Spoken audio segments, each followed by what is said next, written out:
GAPAS.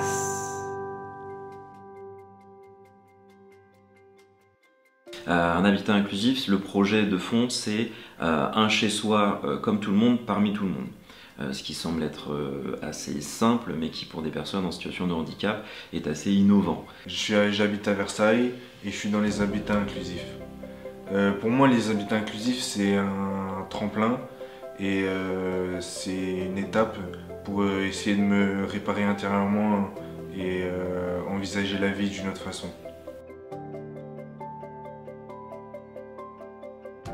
Le projet, il consiste pour les personnes à vivre en colocation, donc soit des colocations de 2 ou 3 pour le département des Yvelines, dans des appartements de droit commun. Donc ce qu'on appelle droit commun, c'est soit bailleur privé, soit bailleur social.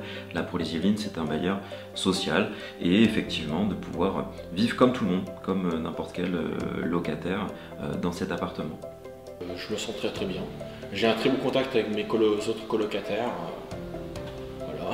Il y a toujours des hauts et des bas, mais franchement, ça se passe vraiment très bien. Pour moi, le dispositif du GAPAS, l'habitat inclusif, c'est déjà un soutien.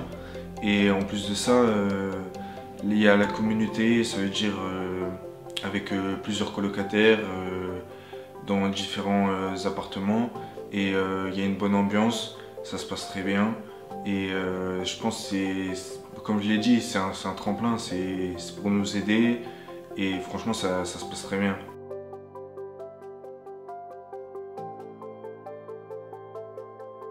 Alors pour entrer dans les habitats, donc il y a ce qu'on appelle un parcours candidat. Donc d'abord il faut remplir un dossier administratif pour qu'on puisse vérifier les critères d'éligibilité qui vont potentiellement être identiques en fonction des dispositifs mais avec certaines particularités en fonction des départements. Une fois le dossier reçu, nous on rencontre systématiquement les personnes pour pour présenter le projet, pour qu'on s'assure qu'effectivement la personne a bien eu les informations par les partenaires ou qu'on puisse répondre à l'ensemble des questions qu'elle a avant qu'elle candidate. Et ensuite, si le projet est intéressant pour elle, semble pertinent pour elle, on va faire ce qui s'appelle une évaluation des besoins. Donc on n'est pas sur une évaluation de la personne, mais bien des besoins en se projetant sur demain, vous auriez besoin de quoi si vous étiez dans un habitat inclusif.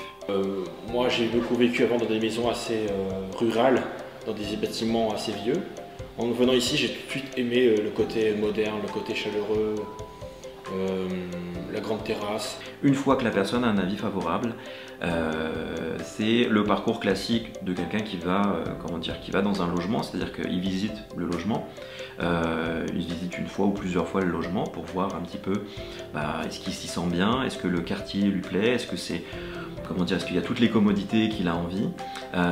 Et ensuite, et ça c'est une particularité du GAPAS, les candidats se choisissent entre eux. C'est-à-dire qu'à la fin, c'est les futurs colocataires qui vont se dire oui, qui vont dire si oui ou non ils se sentent de vivre avec l'un ou l'autre. Avec Alexandre, on s'entend bien, on fait le ménage ensemble, les courses ensemble. Et c'est vrai que lui c'est un cuisinier, donc c'est vrai qu'il sait préparer des petits plats.